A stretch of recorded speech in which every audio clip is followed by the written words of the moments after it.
आज मैं बताऊंगी कि सेकंड ईयर में जो मज़मून का पोर्शन होता है वो आपने किस तरह करना होता है कि आपके 20 में से 18 या 16 मार्क्स ज़रूर आए। तो फर्स्ट ऑफ ऑल हम देखते हैं कि यहाँ पे हमारे पास क्वेश्चन नंबर 6 जो होता है सेकंड ईयर के पेपर का, वो होता है एक उन्वान पर मुफस्सिल मज़मून तहरीर कीजिए। हमें 3 एसेस दिए होते हैं।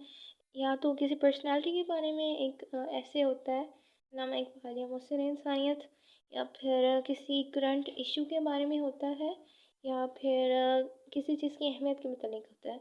यहाँ पे हम देखें तो ये है करंट इशू के मतलब, ये दोनों हैं अहमियत के मतलब। यहाँ पे पर्सनालिटी वाला नहीं है, लेकिन अक्सर जो होते हैं अक्सर बोर्ड के पेपर्स, उनमें पर्सनालिटी वाला लाजमी पोर्शन होता है।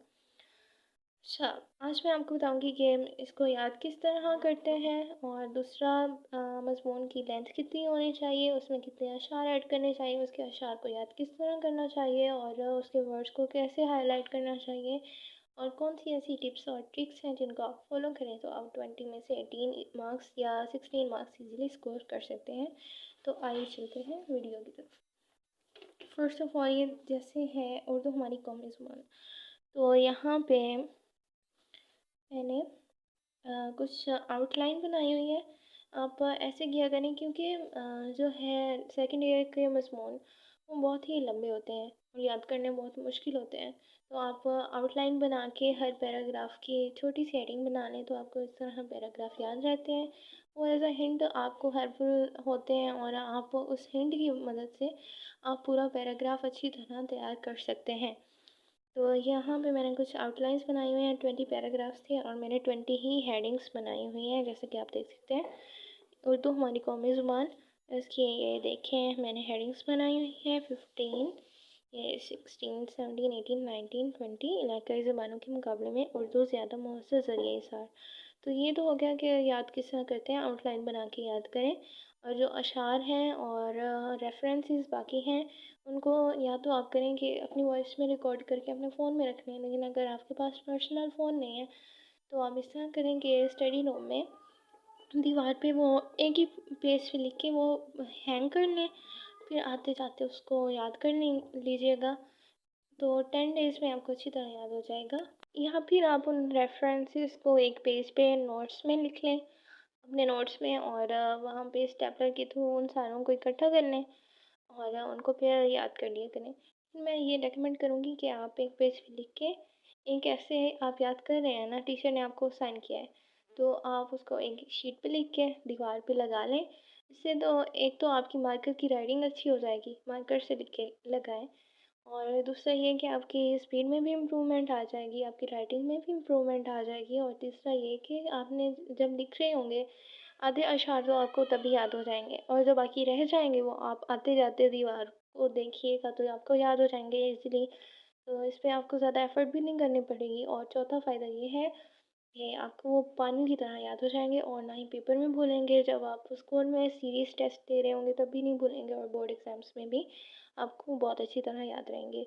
और इसका पांचवा फ़ायदा ये होगा कि अगर आपको ऐसे नहीं भी आता, कोई आउट ऑफ द सिलेबस ऐसे आ भी गया और आपको कोई भी ऐसे नहीं आ रहा, तो आप इस तरह करें कि जो रेफरेंसेस हैं उनको यूज़ करके आप खुद से ऐसे लिख सकते हैं। तो इसके बहुत से ही बेनिफिट्स हैं। इस टिप को ज़रूर फॉलो कीजिएगा, आपको बहुत से फ़ायदे होंगे। और अब नेक्स्ट मैं बताती हूँ कि मज़मून लिखते किस तरह है, एक टॉपर किस तरह अटेम्प्ट करता है ऐसे को, और ऐसे की लेंथ कितनी होनी चाहिए। सबसे पहले जैसे ये है क्वेश्चन नंबर 6, तो आप यहाँ पे हेडिंग दें सवाल नंबर 6, उसके बाद आप मज़मून नवीसी की हेडिंग दें। ये मेरी राइटिंग है और ये मैंने जब सेकेंड ईयर में एसेस कर रही थी तो मैंने खुद नोट्स बनाए थे। उम्मीद है आपके लिए भी बहुत हेल्पफुल होंगे। तो अच्छा, अब आपने ये हेडिंग दी, सवाल नंबर लिखने के बाद ये हेडिंग दी, इसके बाद जो ऐसे आपसे पूछा गया है उसकी हेडिंग दें, कोरोना वायरस और हमारी जिम्मेदारियाँ। तो अक्सर ये होता है कि ऐसे किसी और तरह से पूछे जाते हैं, जैसे हमारा कौमी शायर है तो आपने उसको स्टार्ट करते हुए ये हेडिंग नहीं देनी कि अल्लामा इकबाल, अगर से आप अंदर अल्लामा इकबाल के मतलब ही लिख रहे हो, लेकिन आपने उसकी मेन हेडिंग अल्लामा इकबाल नहीं देनी। आपने उसकी मेन हेडिंग जो पेपर में आपसे पूछी गई है आपने वही देनी है। फिर आपने अगर हमारा कौमी शायर उसकी हेडिंग है वो दे के फिर आप अल्लामा इकबाल के बारे में लिखना शुरू करते हैं। और हाँ, एक बहुत बड़ी मिस्टेक जो अक्सर स्टूडेंट्स करते हैं वो ये है कि वो हेडिंग भी दे देते हैं, क्योंकि हेल्पिंग बुक्स में आउटलाइन की सूरत में कुछ हेडिंग्स दी हुई होती हैं। वो इसलिए होती हैं कि आपको मेमोराइज अच्छी तरह हो और वो एज अ हिंट आपके लिए हेल्पफुल हो। वो इसलिए नहीं होती कि आप पेपर में भी अटैम्प्ट करें। कुछ बच्चे ब्लाइंडली हेल्पिंग बुक्स को फॉलो करते हैं तो वो हेडिंग्स भी दे देते हैं, तो आपने हेडिंग नहीं देनी, इससे मार्क्स आपके कटते हैं। और ऐसे को आपने विदाउट एनी हेडिंग्स आगे लिखना है, सिर्फ ये मेन हेडिंग देनी है। और दूसरा, आप कोशिश करें कि आप जो है ऐसे को एक शेर के साथ स्टार्ट करें, और शेर भी बड़ा और टू द पॉइंट और बहुत ही अच्छा होना चाहिए। जैसे ये कोरोना है तो यहाँ पे मैंने शेर स्टार्ट किया है। मजबूर हूँ करने पे तेरी बात करो ना, हर चंद की तू है बड़ी बदजात करो ना, सब मशरिक़ को मगरिब के हैं इंसान बराबर, ये तूने जब की है मसावत करो ना। अच्छा, अब ये स्टार्टिंग वाला शेर, इससे बहुत अच्छा इंप्रेशन पड़ता है। कोई भी ऐसे हो, आपने यहाँ पे स्टार्टिंग में एक शेर ज़रूर लिखना है।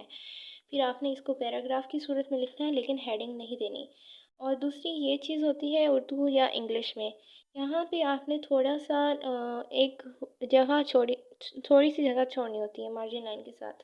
ये मार्जिन लाइन है, यहाँ पे थोड़ी सी जगह छोड़ें एक दो वर्ड्स की, और फिर यहाँ से पैराग्राफ स्टार्ट करें। इससे ये पता चलता है कि आपने नया पैराग्राफ स्टार्ट किया है, और इससे नीटनेस में भी इजाफा होता है। और ये रूल होता है एक राइटिंग का, उर्दू इंग्लिश या कोई भी आप लैंग्वेज सीख रहे हो तो उसका रूल होता है कि आप थोड़ी सी जगह छोड़ के उसका पैराग्राफ स्टार्ट करें।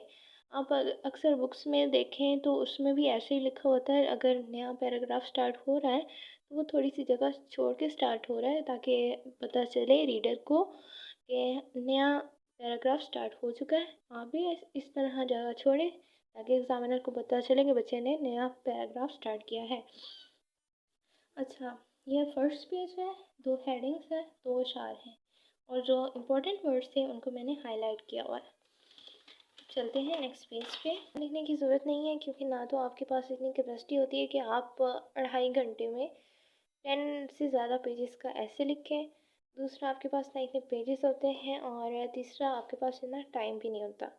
तो अपनी एनर्जी को सेव करें, टाइम को सेव करें, पेजेस को सेव करें, और जितनी लेंथ रिक्वायर्ड है उतना लिखें। एक्स्ट्रा लिखने की कोई ज़रूरत नहीं है, क्योंकि आप एक्स्ट्रा लिख के ख़ुद को ही थका रहे हैं, ना आपको इसके मार्क्स मिलने हैं और ना इसका कोई फ़ायदा है।